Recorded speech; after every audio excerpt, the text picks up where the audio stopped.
Sure. Uh, yeah, I think one of the things I think about rugby is that everybody has always been willing to share what they know. So, older people help younger people. And Manhattan, I think when we were sophomores, came up for a weekend, like a training weekend. Then they brought all their players up to, for fitness and to help us with various things. I think that was one important thing. The other thing, I think, when we were in Wales and England, we learned a lot. The after games, we would spend a lot of time at the parties talking to them about techniques and things, and I think we came back from that. Manhattan, though, I think was always very good about that, probably more so than some of the other clubs in New York. One of the things about rugby at that time was there were not a lot of accomplished college teams. We sort of stuck out. So we played a lot of men's teams in New York as part of our schedule. There just weren't a lot of college teams around. So we were known to most of the teams. And Manhattan happened to be one of the stronger teams in the New York area, and one of the more friendly. Ray Cornbill and Bill Hafner and people like that really sort of adopted us as a project, and I think that the quality of the play that we had actually impressed most of the more established clubs in Manhattan. And in fact, if you look back, as you look at the 1963, a lot of those clubs are not much older than we were. So we date back almost as far as most of the other rugby clubs in the New York area. When you look at the schedule, you see that a number of them were those clubs, whether it be Manhattan Rugby Club or New York or Old Blue. Maybe half of our schedule were college teams, and as Bob was saying, the college teams played it as if it was football. And we learned our lesson the hard way by playing with some of the clubs like New York and Manhattan. And then I think one time, if I'm not mistaken, didn't we talk about bringing in a coach? That didn't last very long, but I thought we had brought in a coach. Lasted about a week. Okay, well, you mentioned the Welsh and the very successful tour that we had over there. They returned the favor and came and visited us. The Llandaff Rugby Football Club from Wales came to Fairfield University. I remember that myself. It was a very special visit. Tell us how that went.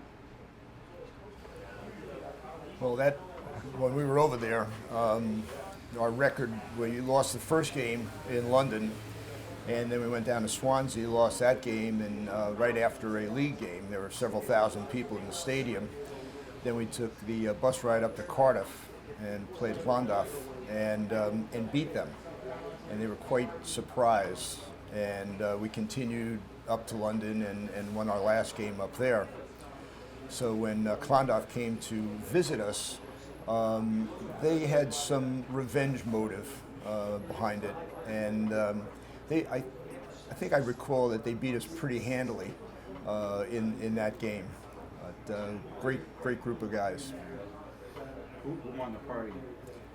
It was probably a tie because, if I'm not mistaken, they went down to Washington to play a game, and rather than stay at Washington's party, they drove back to the beach and partied quite hard up there. So maybe it was a tie on the party. Yeah, they brought their bus back. We also, after the game at the party at the Nautilus, which down at the beach, they ran out of beer. So.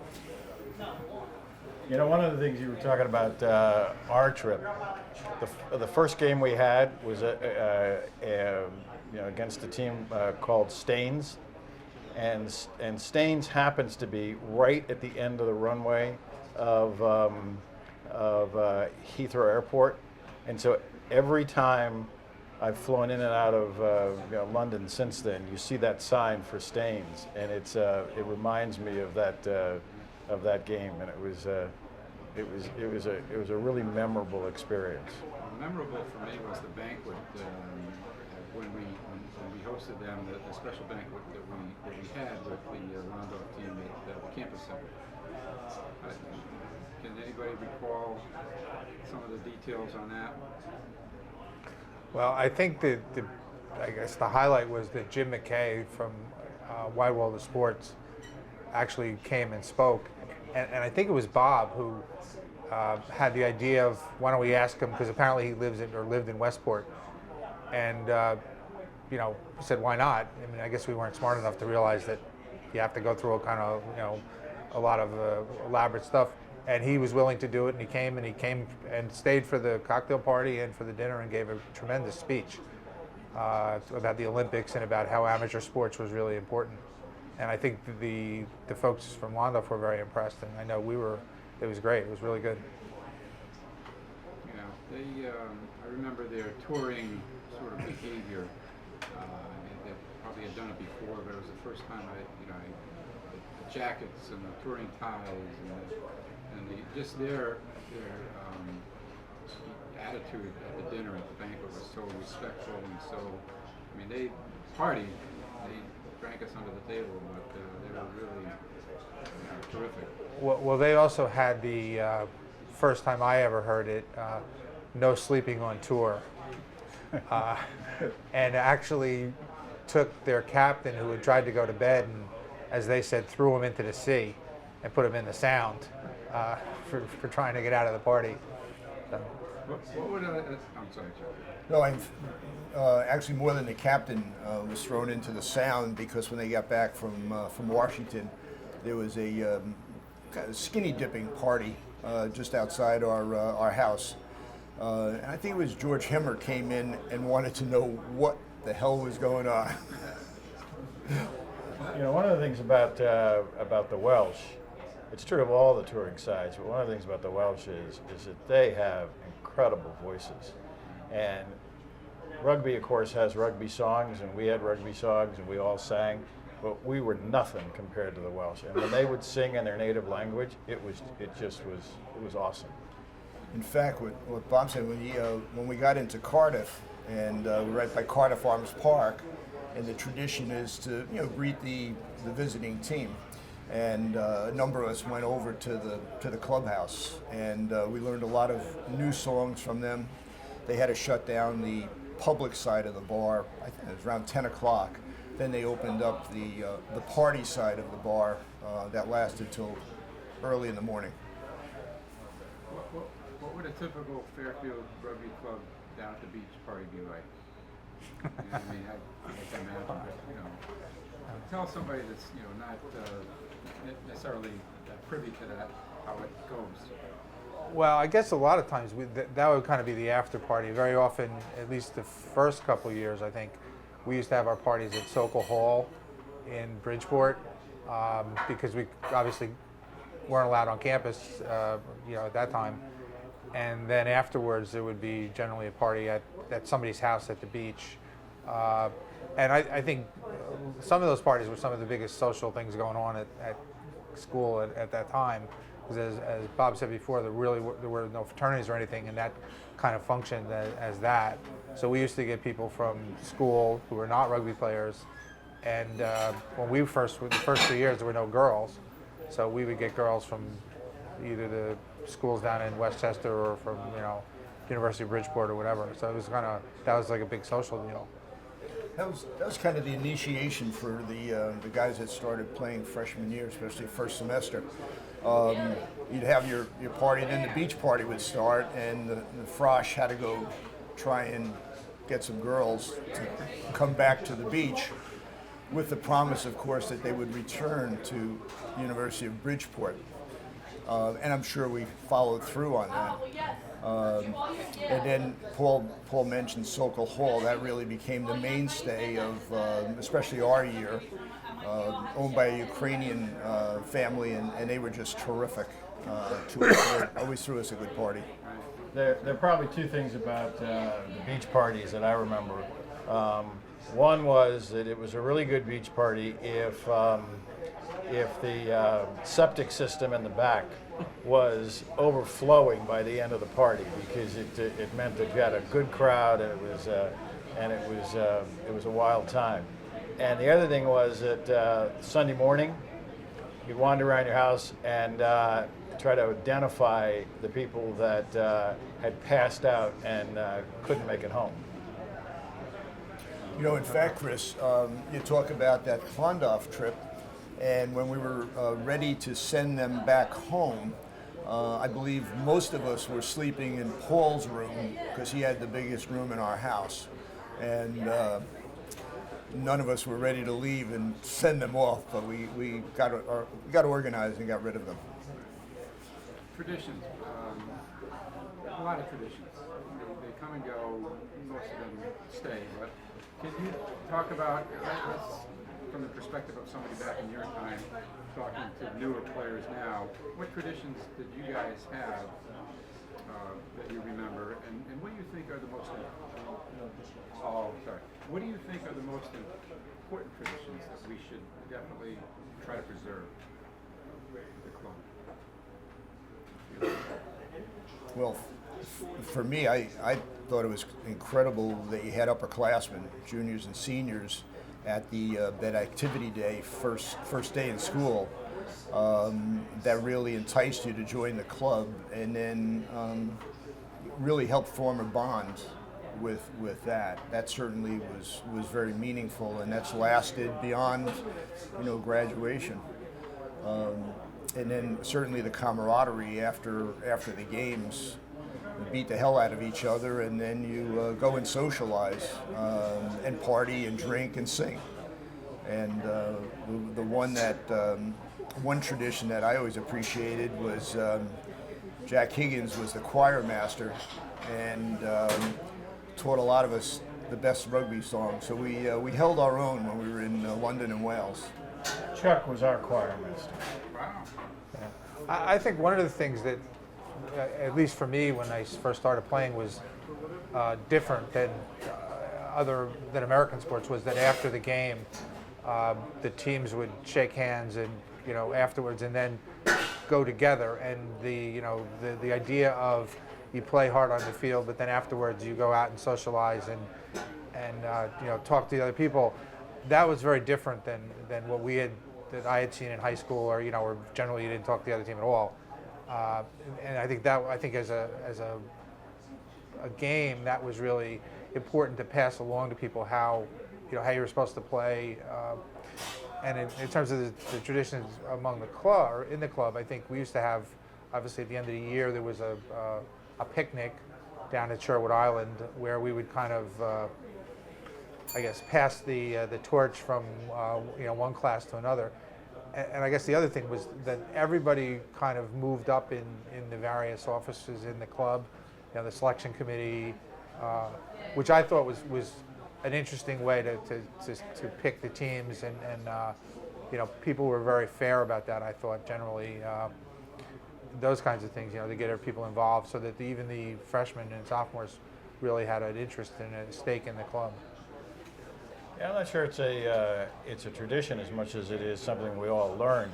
But to pick up on what Paul said, self-governing in a responsible way. We took responsibility for our own actions. We took responsibility for the club. But at the same time, there wasn't anybody who was the one person who was in charge. Everybody kicked in and did their part, and it was kind of very smooth and without problem. Okay, you guys knew Mike Canfield as well. Could you say just a couple of words about what was he like? He was a tremendous guy. He was a couple years ahead of us. Great player, really good guy. It's hard to say more than that, but he was the kind of person that would make younger people feel welcome. Played very hard. Was very intense about the game, but afterwards was a real gentleman. Just one of the nicest people. I got to know him a lot better afterwards, playing at Essex and Omex. So kind of, when he was a senior and we were sophomores, I didn't really know him all that well, but just a very, very, very good guy. He was I remember as being very even-tempered, very competitive on the field, but very even-tempered, and also very generous. When he worked down at the pepper mill, we ate well. Steve Ryan. A couple words about Steve. I knew. Oh, ahead. Good. All I was going to say about Steve Ryan is I've never seen anybody play so well, so hungover in my entire life. Steve was an interesting, and I think there were a lot of guys on the rugby team. A lot of people had an idea that rugby players were kind of like, meatheads and things like that. I think Steve was kind of he was a college professor. He's a very, very smart guy, but also generally was very happy. Enjoyed life. A lot of friends. Just a good guy and a good player. And as a wing, he used to say, because I guess he'd been a sprinter, he would let the guy run by him and then catch him from behind. I knew Steve in high school. He was a year ahead of me, and he was very quiet in high school. So Fairfield and I would presume the rugby club brought him out, and he would run effortlessly and always finish first in the warm-up laps, even if he was hungover. But he really came into his own up at school. Describe the essence of the rugby experience. If you could try to sum it up in just a brief kind of. For me, it would be teamwork and loyalty. The people I met playing rugby at Fairfield are still some of my best friends. As Bob said, 45 years later, we get together frequently. There are people that I talk to a lot, even if you haven't seen them in a while. And then the teamwork. I think we learned, because we didn't have a coach and we didn't have an administrator, we learned that we had to do stuff together. And that has been helpful to me throughout my life. Chris, there's a couple things, certainly the camaraderie and the ongoing friendship over these years. But a couple things stick out. Whenever we have our 5-year reunions up at Fairfield, the rugby team has the highest number of people at those reunions, and we enjoy each other's company for those things. The other thing that struck me is it's almost a fraternity, not just within the university, but outside the university. You go down to another school, and they have a rugby team, and you're talking rugby. You're out at a restaurant, and somebody happens to mention that they were playing rugby or had played rugby. It's instant recognition, and that camaraderie cuts across. It's an experience that's shared wherever you are. You would hit that pretty well earlier.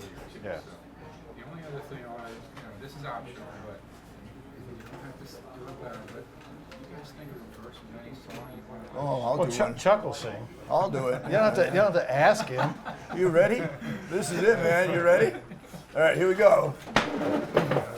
Look out. Swing low, sweet chariot, coming for to carry me home. Oh my God. Swing low, sweet chariot, coming for to carry me home.